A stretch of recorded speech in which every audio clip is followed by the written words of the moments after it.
Thanks. Thanks for the invitation. Again, so I want to make it clear that I would very much enjoy interactive questions. I realize that this is a different crowd that I'm used to in terms of giving talks. I have made sure that my talk is highlighting more the concepts and not the technicalities. But if you think I'm veering away, please stop me and ask for clarification. Okay. So today I'm going to describe or present an overview of my work that I've been pursuing for the last 3-4 years in the area of transportation networks. And this work is in collaboration with quite a few people. So I want to acknowledge them. Giacomo Como is a faculty at Lund University in Sweden. Enrico Lovisari, who is a postdoc. Daron Asemoglu is an economist at MIT. Munzer Dale, who's in electrical engineering at MIT, and Emilio Frazzoli, who is in aerospace engineering at MIT. Okay, so today I'm going to talk about transportation. And one of the key messages that I want to give out at the end of the day, hopefully, is why we need to care about dynamics in transportation networks, why they are important, why they matter at both the short time scale and the long time scale.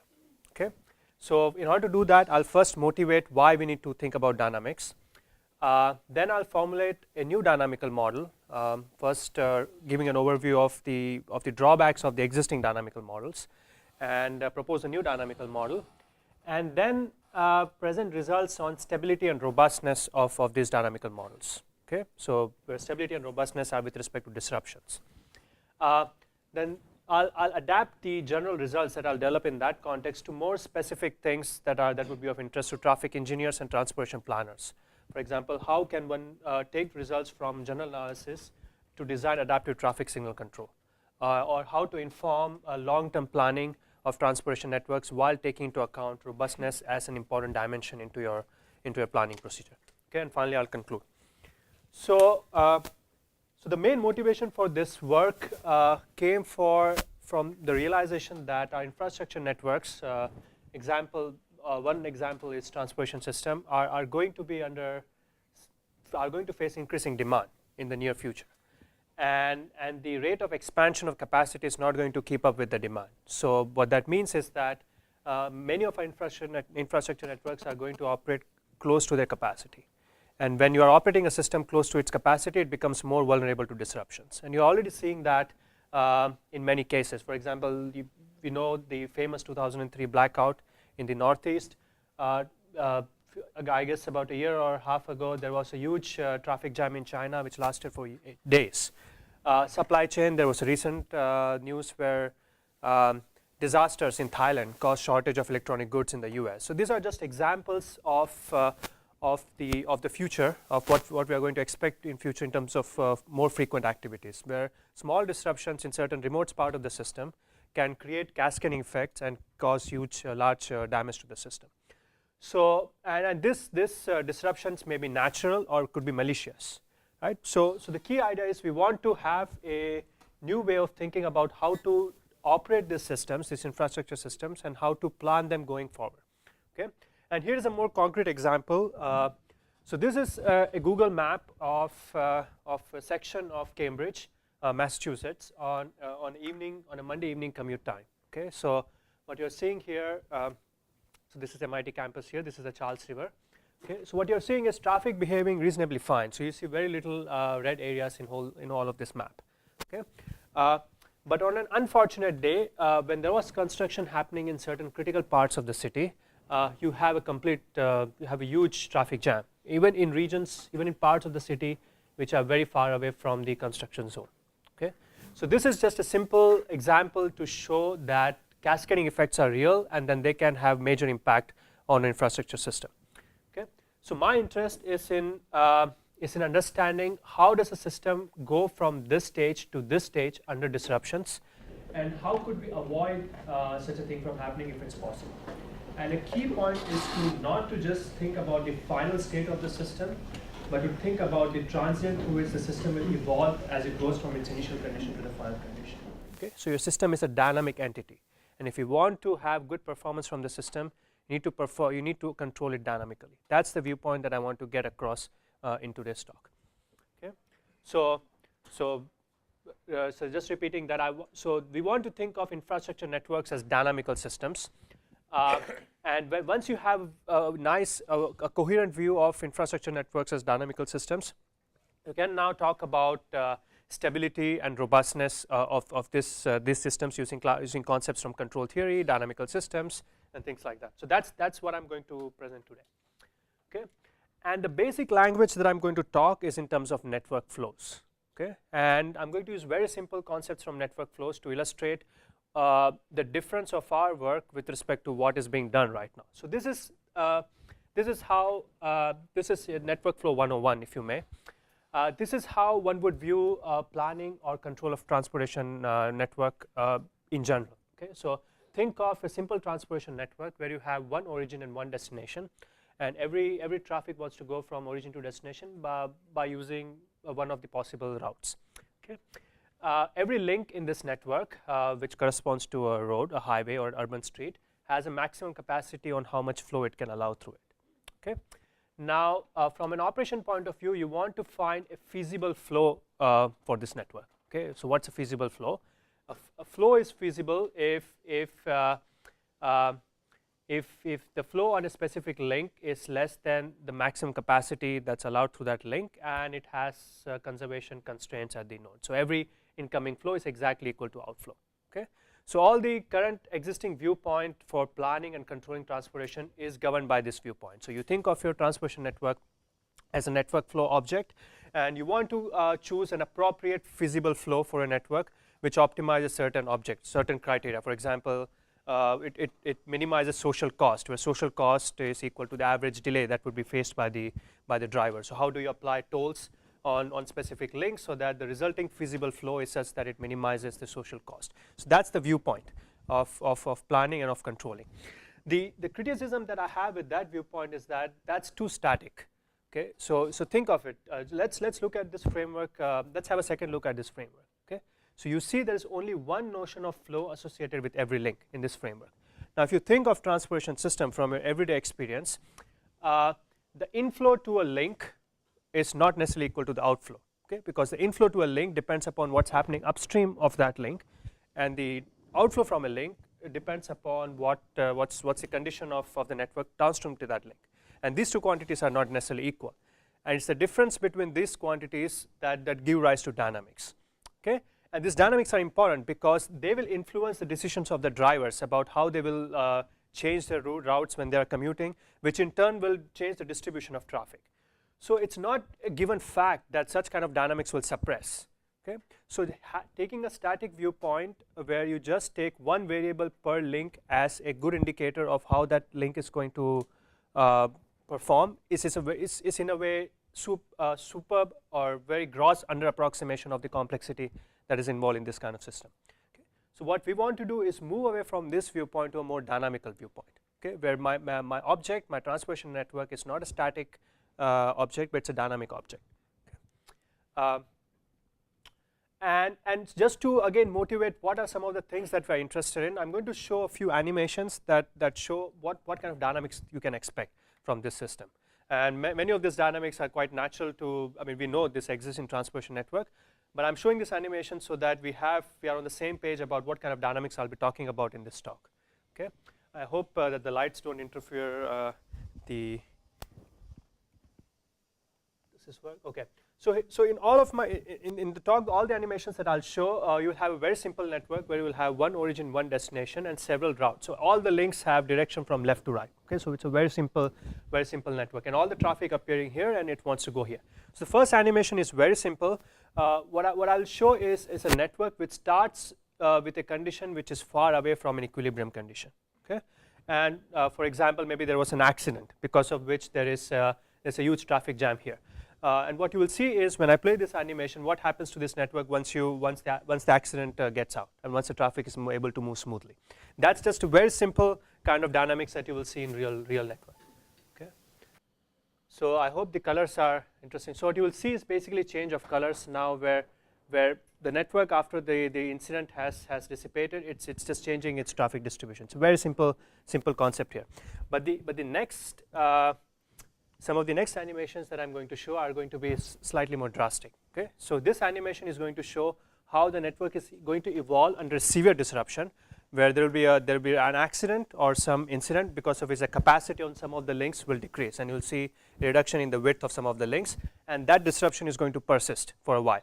Okay, and I'm calling this disturbance feasible because you'll see that the network will not have a complete breakdown in this case. So you saw there was reduction in capacity on some of the links, those got shrunk, and you'll see that this disruption here is small enough so that there's enough redundant capacity in the neighborhood of those disruptions so that there is no spillback effect. Okay. But let's see at some more severe disruptions, which I'm calling infeasible, and the exact quantification of what I mean by feasible and infeasible will become clear as we move ahead in the talk. So you're assuming here that the information is known and people are ruling? So all those will come later on. This is just to show the kind of things that we should be expected. Right. So usually people will have very myopic information. That's going to be the message of one of the key thing here. Okay. So this is you will see how the network will evolve when you have severe disruption. Okay. So again, here at that moment there was reduction in capacity, and the capacity reduction is so severe that there's going to be a spillback effect. Okay. And you'll see that in due course of time, the spillback will reach the origin, and the complete network will come to a shutdown. Okay. So we saw a whole range of dynamical effects in the network where there are small disruptions which just perturb your system slightly, and the system comes back to its natural state, to this extreme where the network could completely break down. Okay. And so what are the models that could explain some of the dynamical effects that we observe in transportation network? And one of the simplest model that economists or game theorists like to use is that of congestion games. Okay, according to which the change in traffic distribution in your network is because of the decisions that people make about which route they will choose to make their commute from home to office. Okay, so according to this simple model, when people start their journey, they absorb or they consume the information that they have about the state of the network, let's say until yesterday, and they combine that with their own experience about traffic congestion in different parts of the city. They make a route choice, they execute the trip, and usually when they make their choice, they're very myopic in terms of what choice they're going to make. Usually they respond, they will choose the best route, but of course if everybody is using the same route, once everybody executes that trip, the things would have changed, and they will have to recompute their optimal route and then keep going through this cycle. Okay, so potentially this cycle could keep on repeating forever, and you could have fluctuating traffic distribution in the network. But that's not what you see in reality. In reality, you see when you leave out at home at 10 o'clock in the morning, you expect the traffic that you will face is more or less the same you will expect on a typical day, unless there are some traffic accidents.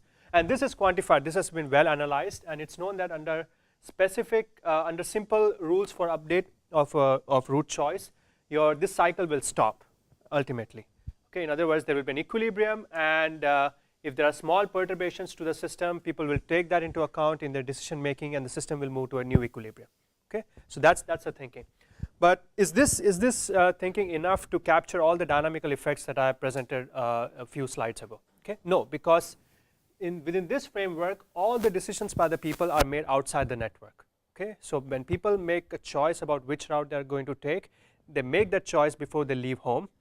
If they arrive at an intersection and if they see some anomaly in front of them, for example, accident, this framework is not rich enough to capture to capture or predict what kind of behavior would people exhibit. Something that is very important, as I was hinting at in my previous animations. Okay, so that's one criticism of this framework. And on the other extreme, you have real hardcore traffic flow models that try to model nitty-gritty details of how the dynamics are created because of the braking behavior of the drivers, because of the reaction delays, and so on and so forth. And one of the famous models within that class is the so-called cell transmission model, according to which you completely forget about the route choice behavior of the drivers and focus and attribute all the dynamics that you will see in your network to this kind of braking behavior of the drivers. And so I'm not going to go through the details of this model, but the key idea here is that, which will be useful for the model that I'll be presenting in a couple of slides is that there is a notion of density or occupancy in this kind of models. Okay, so going back to the network flow model, the state of my network was described by flows. Okay, so if I know the flow on every link, I know how my network looks like. There is a departure here where I'm describing the state of my network by occupancies, meaning how many cars are present on different links versus what's the rate of flow of cars on links, and the flow across a given link is a function of the number of cars on that link. Okay, so that's a key idea here, which we'll borrow and augment with other decision theoretic ideas from congestion games to build up our model. Okay. Is there some sort of a duality between these two ideas or no? There is no, but they are independent variables. So that's so if you talk to traffic engineers, there is traffic flow, traffic density, and traffic speed. You need to know at least two of them in order to determine the third one. So they are independent in a way. Okay, but again, one criticism for this model has been very useful in simulating dynamics in the networks because of this braking behavior of the drivers. But it doesn't take into account at all the nitty-gritty behavior aspects of drivers when they arrive at an intersection if they see something strange happening. So that is still lacking in this kind of models. Okay, so that's the criticism of the model. So the purpose of my work is not only to model these dynamical effects but also to control them. Okay, and this animation is going to see how control can help very drastically in this situation. So when I show this animation, you will see two networks starting from the same initial condition will suffer the same disruption but will evolve under different control strategies. One network will fail down completely and the other network will continue to behave properly. Okay, so the purpose of this animation is again to illustrate the role that control can play in real-time operation of the systems. Okay, so both of these networks are starting from the same initial condition, but they are going to evolve under, so both of them suffer the same disruption, but the left-hand side network is operating under suboptimal control policy. Okay, and the right-hand side network, you don't see any change undergoing because the control policy that I've used in this simulation is an optimal one that I'm going to describe for the rest of the talk now. Okay, and when I talk about control policy, it could be in terms of tweaking the traffic signal controls at the intersections or giving appropriate information to public, things like that. Okay.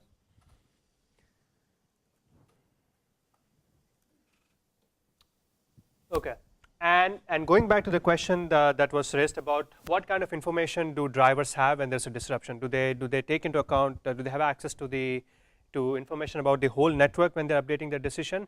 So in this talk, we'll be focusing on decision models where drivers have access only to local information as they're traversing the network. So when a driver arrives at an intersection, the driver has experiential knowledge about the state of the network, but about the current state of the network, the knowledge of the drivers is restricted to its vicinity. Okay, so if I'm here, I know about what's happening around me. So we want to build our models, this dynamical model, so that they take into account this reasonable behavior that one could expect when drivers are faced with disruption. Okay, and what are some of the implications? So all that I've talked about so far is in terms of modeling and analysis, but the ideas that I will develop, the tools that we will develop for analysis of those kind of dynamical models can also be used for controlling.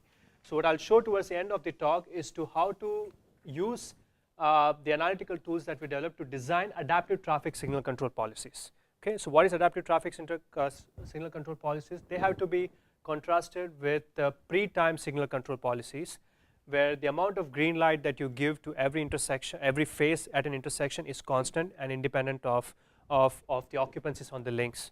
So that's the traditional way of doing things. There's a transition now of moving from that static control policy to a more dynamical way of doing things, where the amount of green light that you give to different phases can change in real time. Okay, you can naturally see if there's a disruption on some part of the network, which could lead to increase in occupancy of some links. The traffic signals will be able to react to that and direct flow accordingly. So the tools that we'll develop to analyze the dynamical models will also help us to design explicitly traffic signal control policies with good performance guarantee. So the utility of the tools is not only in terms of analysis but also in control. And that's for real-time purposes. What I will also show is the utility of the tools that we'll develop for long-time planning purposes. Okay, as I was mentioning towards the beginning of the talk, most of the planning that is being done, the social cost that's used is usually assumed to be or is chosen to be the average delay, right? For example, if you want to add a new link to the network, you want to make sure that you add so that the average delay by the drivers after addition of the link is less or it's minimized. And there are paradoxes in literature which tell you that this is not a trivial problem, and this is not just an academic paradox. There have been real life demonstrations of this paradox where addition of a link, of a high capacity link in an existing network does not necessarily decrease the average delay or the social cost of the network. Okay, but again, all these implications which are planning implications are with respect to a particular choice of social cost. That's the average delay. What I'm going to propose today based on our work is there is another metric which is becoming equally important, that's of resilience or robustness. But the question is, while we know exactly how to quantify average delay, what is the metric that we'll use to quantify robustness so that we can use for planning purposes? So one of the contribution of today's talk is going to be to come up with exact metrics for robustness and understand implications on planning and see if there are such kind of paradoxes also for planning purposes. Okay. Now, so here is the model. Here's the modeling framework within which we will operate, and this and probably the next slide is probably the most technical, and I won't go through the technical details, but try to give you a high-level picture. Okay. So first thing to notice here is this is a flow conservation which could be neglected at a first reading. The key things are these two dynamics. Okay. This dynamics is the dynamics in the global decisions of the drivers. Okay, so when drivers, so pi is a variable that represents what fraction of people choose a particular route.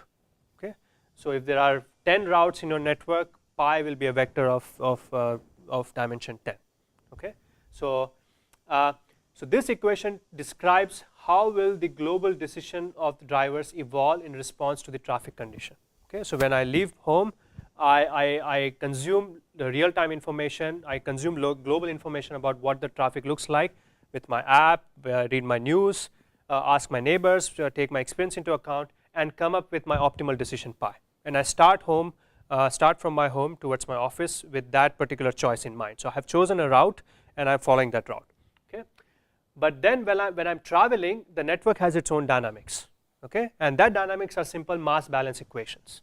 Okay, very simple physical laws that we use for dynamics in the network. So rho I is the number of cars on link I or segment I. So rate of change of number of cars on link I is the difference between the inflow and the outflow on that link. Very simple. Okay. Now the key thing is to note is that the inflow on a link now, so these two quantities, inflow and outflow, are not necessarily equal, and that's where we deviate away from the static network flow framework. Okay. The inflow on a link depends upon how much flow is coming from the upstream part of the network towards that intersection.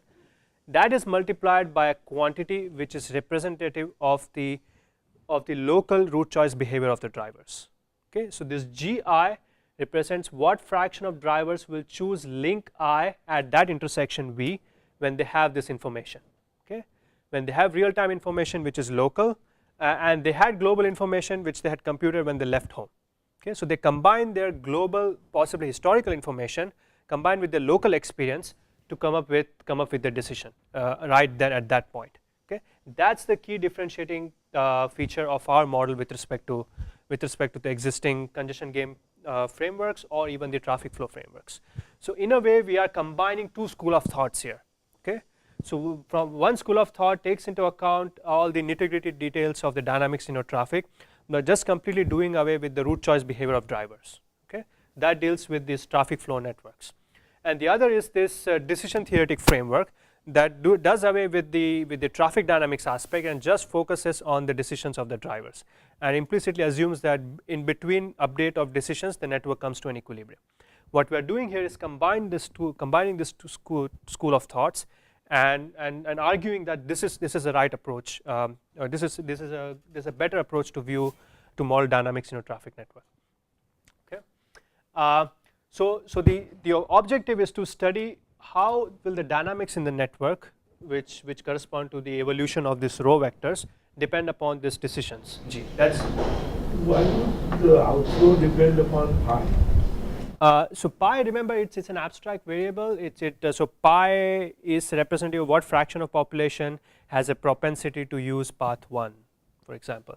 And whereas the outflow is real physical. It depends upon how many cars are present right now on that link, possibly on downstream link. And yeah.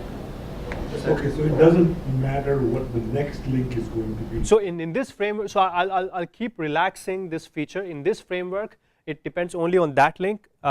Given time, if I have time, I will also present results where it also depends upon downstream link. Okay, and then you can have a choice there. No, pi will still, so pi influences how rho evolves, and rho in turn determines what f is. So there's an indirect influence of pi over f, but not direct, because pi is an abstract variable that just governs how people make decisions, but the flow actually depends upon how many cars are present right there at that point.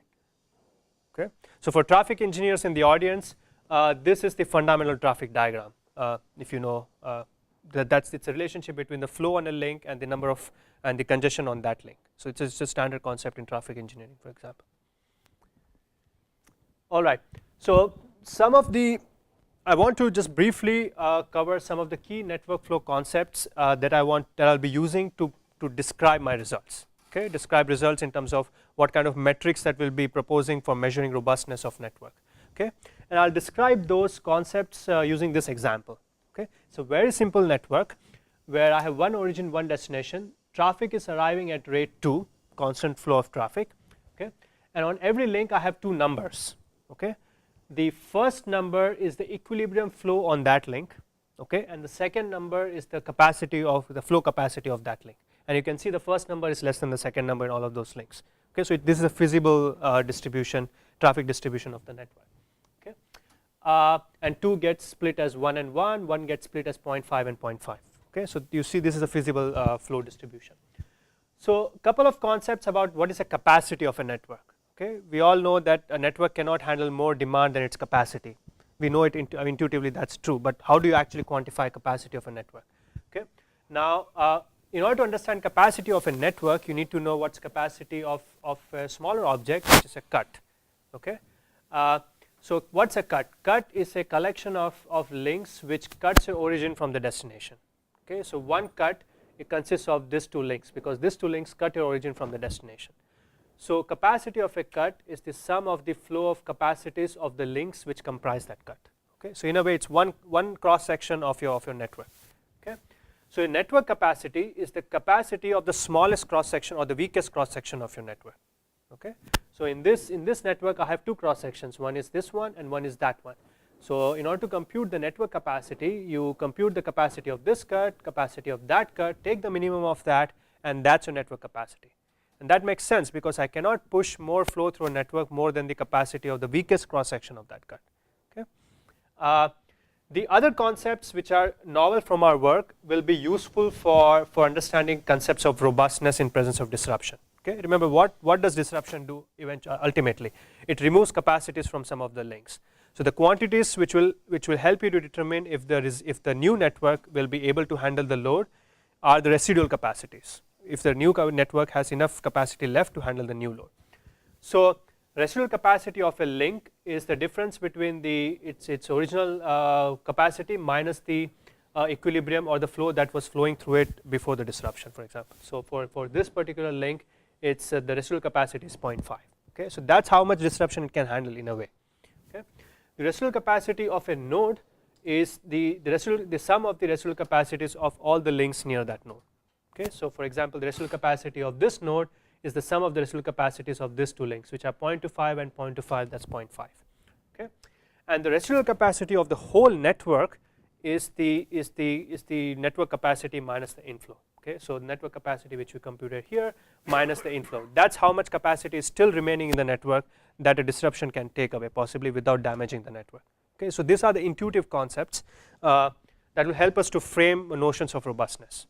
Okay, now going back to this slide where as I mentioned, the objective is to understand the dynamics of your network as a function of the route choice behavior of the drivers. Okay, and you could either simulate this, you can assume reasonable choices for this route choice behavior and do a whole comprehensive simulation to see what kind of route choice behavior would give rise to interesting dynamics and things like that. So our focus here is on analytical study to figure out what kind of root choice behavior would lead to nice dynamics in the network. Nice, I mean things stabilize, if there's a disruption the network adapts itself and things like that. Okay, because once you have identified that root choice behavior, you can try to implement that root choice behavior or influence that root choice behavior through various means, by giving information to the drivers, through tolls, through traffic signal control and things like that. So the objective now is to identify what kind of these G functions lead to nice behavior of the network in presence of disruption. Okay, and that class of function is described by this equation. We don't need to look at the equation. Let me describe this in plain English. Okay, so remember this function G is capturing the behavior of the drivers when they arrive at an intersection and they see something different happening than their expectation. Okay, so the whole question is about how do you model that behavior. Okay, so we first propose a very simple behavior which is quite natural. Okay, so the first condition is that if the drivers when they come to an intersection, if what they see meets their expectation, meaning it's something they were anyway expecting, then they will continue to take the same route that they had chosen when they left home, because they see locally things have not changed. I'll just stick to my decision, because when I made that decision in a certain optimal fashion. Okay, and things have not changed, so probably that's going to remain optimal for the rest of the journey. But if things have changed, so for example if the congestion on link J in front of me has increased, I will use, meaning the driver population will have propensity to choose every other link with higher probability. Okay, very simple behavior. So if congestion increases on some link, more and more people will choose other link.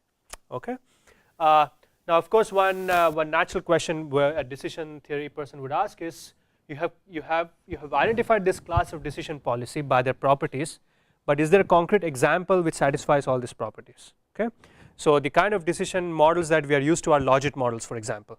Okay, so logit models help us to understand or model how we make choices when you have many alternatives based on the utility that we assign to different alternatives. Okay, can some of those logit models also satisfy this property, for example, so that we can have a more sound basis for even arguing that this kind of things will be expected in practice. And it turns out that yes, there are variants of logit models that satisfy these properties. Okay, so let's say if the drivers when they arrive at this intersection, they assign utility to all their alternatives. Okay, according to this expression, where the details are not important. So they take into account the right now current information, which is the amount of traffic that they see on these links, and they also take into account their classical information. Okay, their experiential information. So this superscript pi denotes the information that they've gathered based on their experience. So they combine their real-time information along with their classical information to compute the utility, and then they make the choice according to this utility function. If they do it this way, then the whole population will collectively exhibit this property. Okay, so this is a nice utility theoretic backing for the class of functions that we have identified in a way. Okay, so this is the local counterpart of the logit model that people are used to when understanding root choice models for people over the whole network. This is for local. For every node there will be one such logit model, for example. Okay, which takes into account both the local information, current information, and historical information. The reason why you want both is because you don't want to completely rely on your local information, because that's just local. You don't know what's happening downstream. So you want your decision to be influenced at least to a little bit about what's happening downstream, and you compensate for lack of that downstream information by your historical information. Okay. So if you now try to simulate your system under this dynamics or do analysis, you see that your system exhibits nice properties. Okay, so if you perturb your system slightly, then no matter how far you perturb your system away from your Waldrop equilibrium, your system will come back to Waldrop equilibrium. Okay, so this is in a way a counterpart to the result that congestion game theorists have been using for a long time, but under a static model. Okay, so under a static model, the congestion game model that I presented a few slides ago, where people are in the cycle of taking information, making decision, and things like that.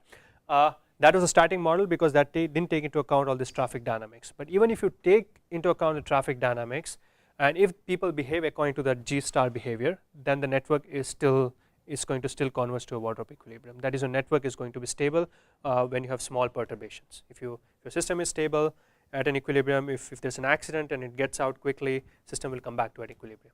Okay, so that's good news in a way, because this is potentially explains why we see stability of equilibria in reality, because people do exhibit local decision, and probably this is one model for explaining what kind of behavior would people be using in transportation network. Okay, so I'm going to now switch. So that was all the story so far was about small non-persistent disturbances, temporary disturbances. Okay, I'm now going to describe about what happens to your network when there are persistent disruptions, when there is a big capacity loss which persists for a long time, and I'll develop the notions of robustness within that context. Okay, so the idea is I want to quantify, given a network with the root choice behavior of drivers and with flow capacities, how do I assign a robustness number to that network so that I can measure the robustness of that particular network, and hence I can compare two different networks on a common scale in terms of their robustness. Okay, and here is the framework that we propose to quantify robustness of a network. Okay, so so your disturbances, you're thinking about disturbances which reduce capacity in your network. Okay, so think of accidents which take away half the capacity of some of the roads. Okay, so the amount of capacity losses in links, you add all of them up, and that's the magnitude of your disruption. Okay, so your network is the robustness of your network is the smallest disturbance that will make your network break down. Okay, so this targets both in a way the worst case disruption that might be occurring because of natural reasons or even because of adversarial reasons. The smallest disturbance that could be applied, it could be applied anywhere in the network. Okay, things are networked here. There could be spillback effect. So an adversary could be smart and could choose disruption strategically. I want to know what's the smallest disturbance under which my network will break down. Okay, so this depends on many things, right? This robustness depends upon the structure of the network, how things are linked to each other, how much flow is flowing through every link, what kind of route choices do we expect from people in response to these disruptions, and things like that. Okay, so can we compute this quantity? If I give you a network and if I supply to you all the information about what's the structure of the network, what's the route choice behavior of people, can you spit out a number to me which is this, which is exactly the smallest disturbance that the network can handle without breaking down? Okay. So big delta means robust. Big, yeah. If this robust, if I can handle more disturbance, then I'm more robust in a way. Okay, and you can easily see. Of course, you can again simulate. You can take your network and randomly place disturbances and try to see if your network fails, and then try to do Monte Carlo simulations and things like that. But we want to come up with analytical answers so that we have good expressions for robustness in terms of network structure, so that I can then place these expressions into my planning procedure and see what kind of network designs would be more robust, so that I can inform my long-term investment in network infrastructure. Okay, so that's the program. So one thing is for sure, that my robustness cannot be more than my network residual capacity. Okay, if I take away all the capacity from all the remaining capacity from the weakest part of the network, a disturbance like that would break down my network. That's obvious. Okay, but the question is that really the best? Can an adversary do even smarter things? Can an adversary break down your system even with a smaller budget? Okay, the important thing is to keep in mind is that the drivers, when they will react to disruption, they do not have complete knowledge of the system. They react only to local information. So can the adversary take advantage of this feature and disrupt your system with a smaller budget? Okay, so that's, and it turns out that yes, it can do that. Okay, and so when the drivers have only local information after disruption, the robustness is actually equal to the min node residual capacity. Okay, and this is again, I'm recalling some of the notions that I introduced few slides ago. So the residual capacity of a node is the sum of the residual capacities of the links near that node. Okay, so you compute the residual capacities of all the nodes in the network and pick the node with the minimum residual capacity. Okay, that node is the weakest point of your network, and if an adversary attacks that particular node, takes away all the residual capacity from that node, then your network will break down. Okay, Note that this quantity is less than the network residual capacity, because now I'm concerned only about the capacity of a node and not the whole network. So what this result is saying is that with a less budget, your adversary can completely break down your network. Okay, and this quantity now it's exact equal to, what that means is that any disturbance which is smaller than this quantity, no matter what configuration of the disturbance is, will be absorbed by the network. Okay, and that's a non-trivial result, okay, which I will demonstrate through an example in a moment. Okay, so my disturbance could be anywhere. My adversary can target all the nodes, place small disturbances everywhere. Possibly there's a butterfly effect and all of these disturbances combine and disrupt the network. That's not going to happen if the drivers are following that G star policy. Okay, if they are not, then bad things could happen. But if the drivers are locally making the right decisions, then the network will not be more fragile than its weakest node. Okay. So this quantity, as I was remarking a while ago, is less than the network residual capacity, which is the best robustness that you can expect for. And in a way, it's capturing the trade-off between robustness of the network and, in a way, simplicity of the decision rule. The simpleness is because the drivers are really focusing on local information. There is no global information to them. A system planner could provide global information and inform the decisions of the drivers. So if you have global information, you increase robustness. Yes, so that's some of the results that I'm going to present. But it's not obvious, but you could. Yeah, you can achieve this thing.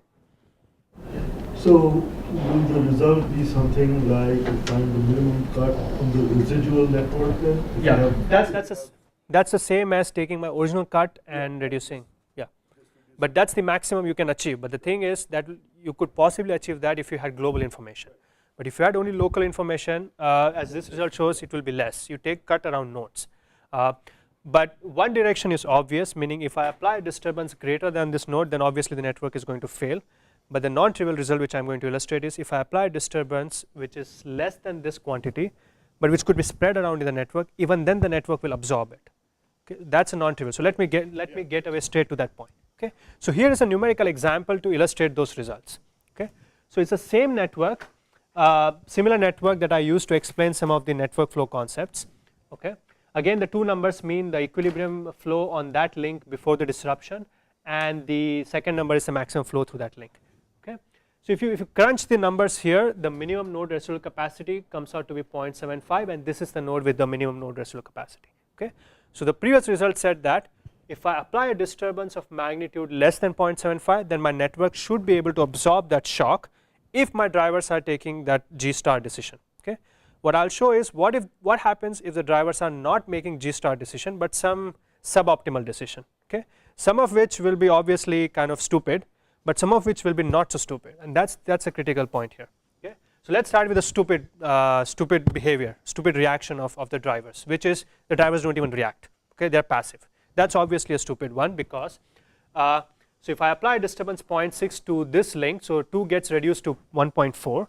If the drivers are not even going to react at this intersection, then the inflow is going to be more than the possible capacity. Things are going to spill back. Your network is going to shut down. Okay, but that's you would expect drivers to react. Okay, but the other extreme is when drivers overreact, and that's not easy to quantify. Okay, so let's apply the same disturbance 0.6. But now the drivers are, so previously 1.5 was going here and 0.5 is going here. Now 0.5 is going and 1.5 is going here. So locally things seem okay, right? Because the new flows are less than the new capacities. So locally drivers seem to be doing the right thing. They're not causing any jam. But let's see what's happening downstream. This 1.5 has to be handled by a collective capacity of 1.25. Not possible. Things will break down. Could this have been avoided? No, because the drivers here don't know what's happening here. Right? So the question is, because of this network effects, can a network be so fragile that a small disturbance can just propagate and just create problems? And again the answer is that if the drivers are using the G star policy, it will not happen. And the reason why it will not happen is to carefully look at the numbers again. Okay, so what happened in this example was there was a disturbance of 0.6. Okay, and the reaction of drivers, which can be measured in terms of the magnitude of redistribution, was more than the magnitude of disruption, right? So the amount of redistribution is 1, so 1.5 minus 0.5 is 1, whereas the disturbance was just 0.6. Okay, So the reaction of drivers was overreactive in that sense. Okay, if the reaction of drivers was limited to the magnitude of disruption, meaning if the increase in inflow here was restricted to 0.6, then there was enough buffer capacity here to absorb that shock. Okay, but the question is, can this phenomena be generalized to an arbitrary network? And yes. And the reason is, again, when I was talking about the G star policy, there's element of myopia and inertia.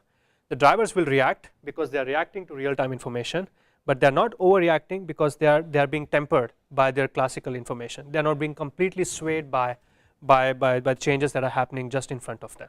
And these two things, when combined, just give the perfect thing. You have diffusivity property of the effect of disruption. So the effect of disruption under this D star decision of drivers does not magnify as it moves away from the location of disruption. Okay, that's a key property. You're saying you can control the behavior of how much you flow over by the signal? So you can to some extent. So that's why that's kind of a question that we have not touched. In fact, not many people have touched that. If the drivers will not be influenced by the change in the traffic signal, if you make that assumption, then yes, and that's what the literature does so far. But what we want to do is also take into account how drivers will react if the traffic signal's timings change. Right? If I see that what usually this light used to have me wait for 2 minutes, it's having me wait for 6 minutes, I'll turn something else. Okay. There is, of course, information that you can post. Exactly. So there are several things which you can do. You can toll, you can apply toll, you can give information to the drivers, you can make suggestions. So that we push them to go this way. Well, it's not lie, it's your prediction. Your prediction can change. Because if you're trying to, sorry. If you're trying to do this. But we're trying to, my point is, we're trying to get 60% of the people to switch or whatever. So not all of them, if all of them switch, you're 100%. Which one would it be? It's a who, right?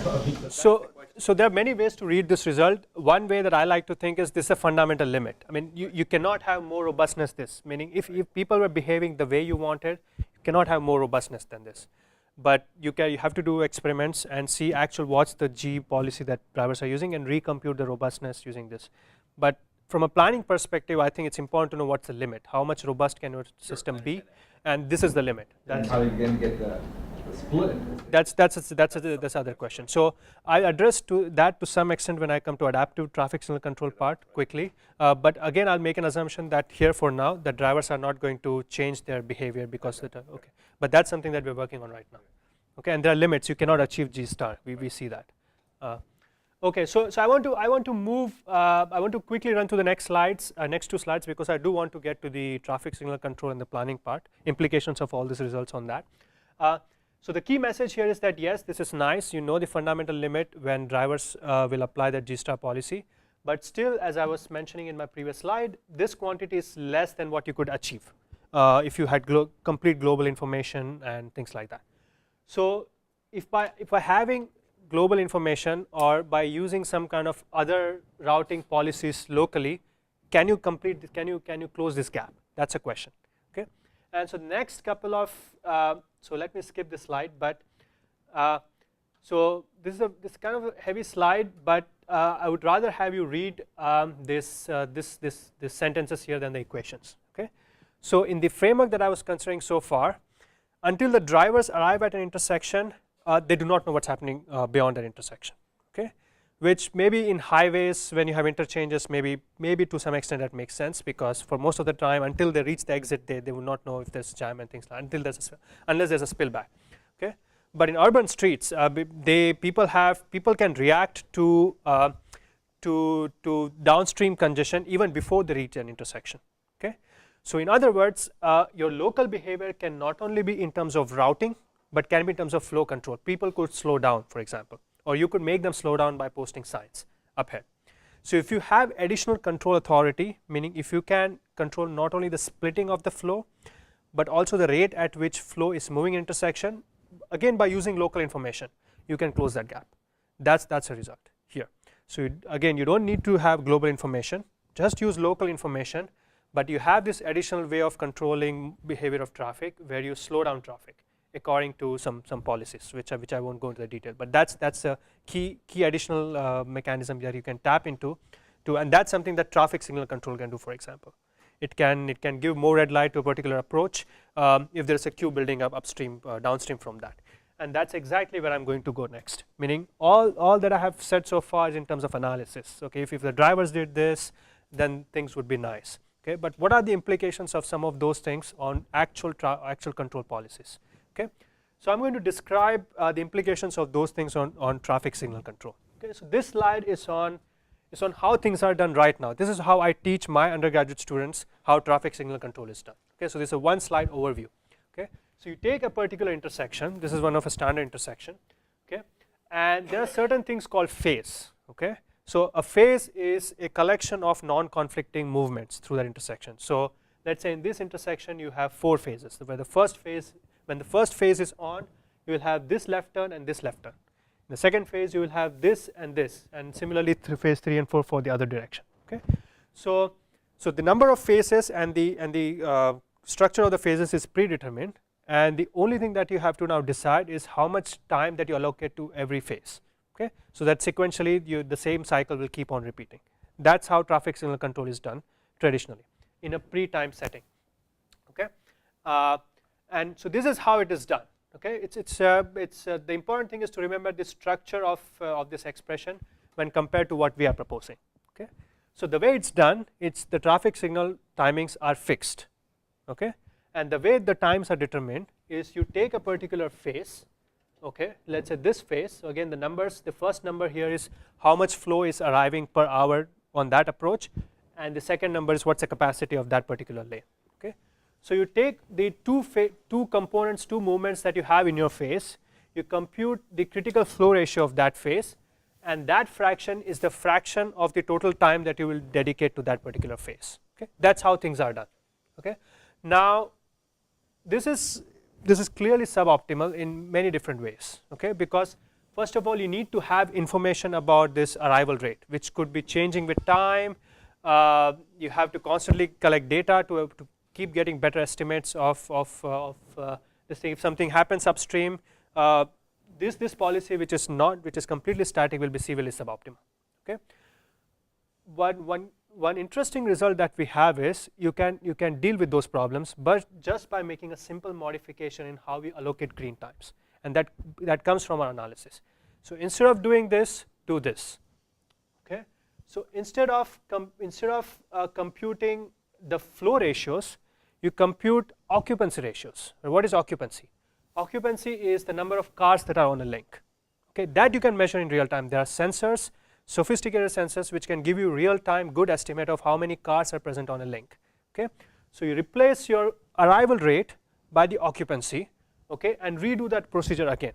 If you do it, it's a mathematical fact that we show that you will be able to give the same network throughput as any other policy. Okay, so these policies are maximally stabilizing in that sense. They give maximum possible throughput for a traffic network. So you don't need to know the arrival rate, which could depend upon, which could be changing because drivers are reacting, things are happening, there are dynamic scenarios, there are accidents happening. As long as I can have real-time information about how many cars are present on different links, I can compute I can do the same procedure. I replace flow ratio with occupancy ratio. I see now instead of 2 phases, let's say instead of 2, I see now 3 phases, where, at least in the intersection that I'm familiar with, where the first phase you got the left turn and straight, and then both straight, and then the left turn and straight. Yeah. It doesn't matter what's the structure of the phase. So they for the 3 over the 2 phase? So usually it's between 2 and 4 in practice. It rarely goes beyond 4 unless it's a very complicated intersection. So usually it's 4. This is an example. This is not. This is an example. There's no theory behind which number of phases was better or not. Theory, no, but there are manuals where you can, there are tables where you can figure out what things. But I don't know if there's a theory behind that.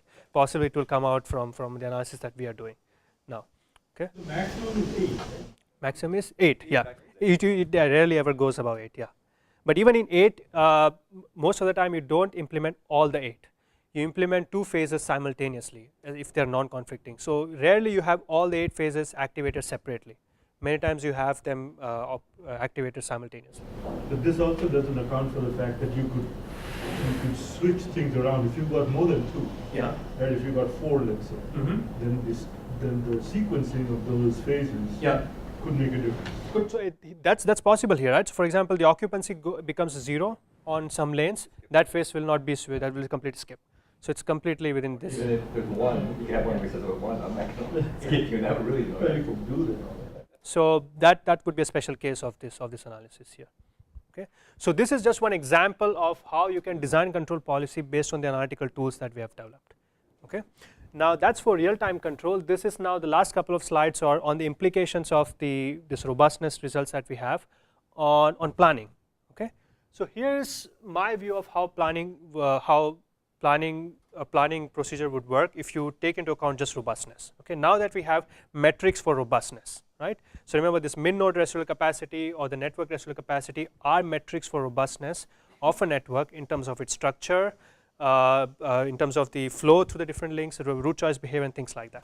So if I now plug that expression here, I can possibly do planning if I was just concerned about robustness. And we have examples where we can show that robustness and the classical notion of social cost, which is the average delay, are not perfectly aligned with each other. Meaning if you optimize your network for robustness, the resulting network that you'll get is not the same as the optimized network under average delay as the social cost.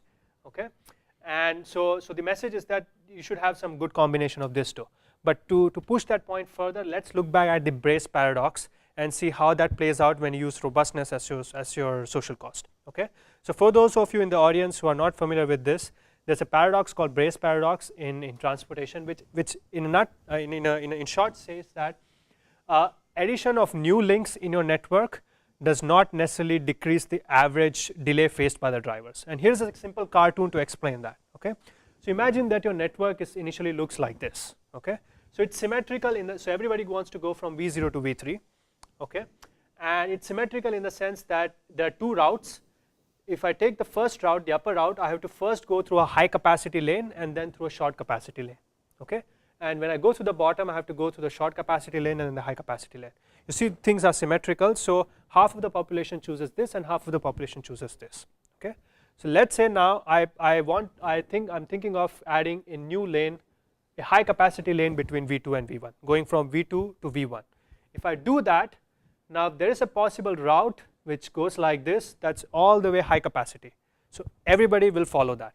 Now for certain choice of numbers, you can see that the social cost, which is the average delay in this case, is going to be more than the average delay in this case. And this is not just a academic example.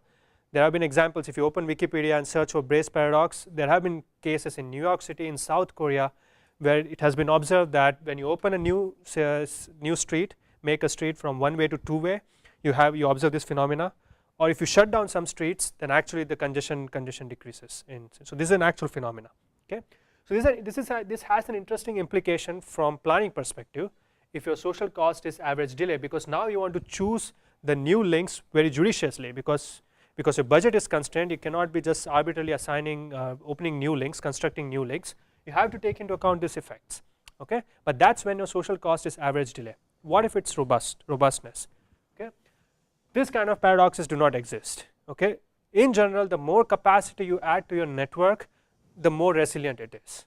Okay, and I mean you can even, so network residual capacity, which is one measure of robustness that we are proposing, increases no matter where you add link. It will definitely not decrease. Okay, so robustness as a social cost will not have this kind of paradoxes in general. Okay, so if you care about robustness in addition to average delay, then things become even slightly more interesting. Okay, so that's one message here, and this optimization problem, when you plug in our expressions, these are computationally efficient optimization problems. That's something that I'm not discussing here today. Okay, so time to wrap up. So hopefully I have made the case that there are interesting dynamical phenomena in transportation systems, which could be because of transportation physics or decisions by the drivers that should be taken into account when deciding real-time control or long-term planning metrics. Okay, and one key idea here is to put forth a notion of robustness.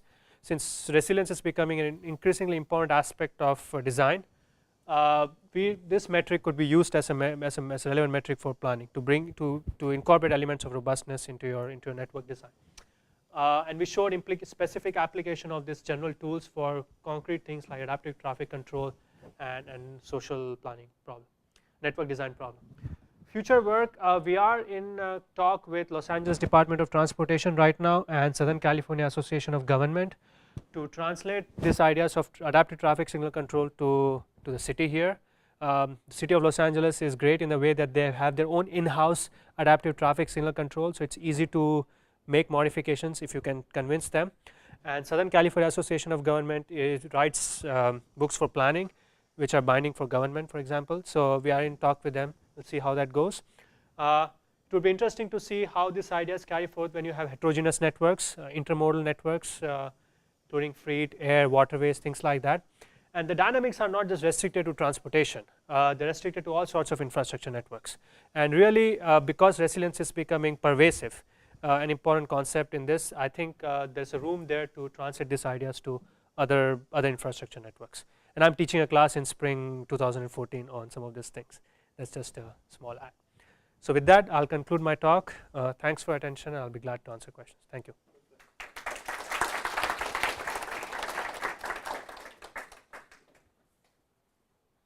Was there a typo there? Which slide? Could be. Minimize robustness. Oh, sure, yes. Sorry. Yeah, should we minimize minus robustness? Maybe. Okay. No, sure, yes. So that was my question actually. If you maximize robustness, how does that solution look like in terms of You want more thick networks than thin networks. You want more redundant links in your network from a node. That's what you need. In general, we don't have a good quantitative characterization of how would the network look like, but that's the general feature that we can think of. My experience with trying to maximize robustness, this is a different application altogether. This was locating a switch in a communication hub. And they wanted to maximize robustness. So guess what the location problem did? This was an AT&T network. They put the biggest switch in Billings, Montana. And Billings, Montana is in the middle of nowhere. Yeah. So what happened was that, I think, and then they looked at it and said, no, we can't do that. So what went wrong there? I don't know what went wrong. What do you think? Well, so what do you mean? I mean, what went wrong? What do you mean by wrong? Yeah. Well, when we solved the problem to maximize robustness of that network, it put. But how were you quantifying robustness, if I mean? Well, in the same kind of way, similar way, which is if things break, then you have to have a way out of it. Yeah. Okay, and so what happened here was that the topology was such that if you didn't place a big switch over there, then a certain combination of breakages would cause the network to shut down. Okay. And so what it did was it placed a big switch in this Billings, Montana, where there was almost no traffic. Okay. And things still went wrong, meaning there was still a breakdown? No, the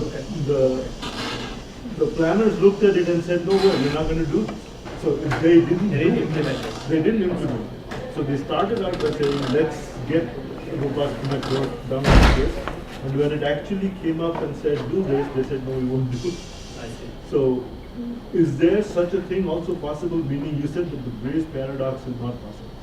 At least it's not possible in the sense that the reasons behind Bayes paradox will not lead to a paradox for the resilience case. But you might have a point that there could be other notions of other paradoxes, okay, which is very much possible, which I'm not looking into. This could be one of them. Yeah, the problem is once you put this, add this new links, how will the network react in response to that? That's a critical component in understanding what. So for transportation, I can see how, I have a sense of how the network will respond in addition to the link. I don't know in communication network because there will be multiple players. I assume that there will be private companies who are using that. So this is only one private company, Which is they using the whole sell- network. Well, it's AT&T who's running the infrastructure. Okay. And then they sell the network to different private entities who buy. And So then it's like traffic users, Okay. not drivers, but these Okay. Okay. local providers. Are there any more questions? Kathy, you have a question? What you are saying under some certain conditions, the network can convert to a water equivalent. And I kind of water equivalent, but equivalent about 7 times. And all you're talking about is the field distribution. How do you... That's a good point. So I did not really spend much time in defining what water drop equilibrium is. It's so you're right. So water drop equilibrium is an equilibrium where the delay on every used path is exactly the same, right? So there is a notion of delay at the back of all this, which I did not specify, so I did not want to add complexity, but there is a notion of delay. So that delay is a function of now density occupancy, right? So if you we define delay functions in the same way as in the congestion game framework, and with that definition, you have the same result. That's it. Okay. Are there any other questions?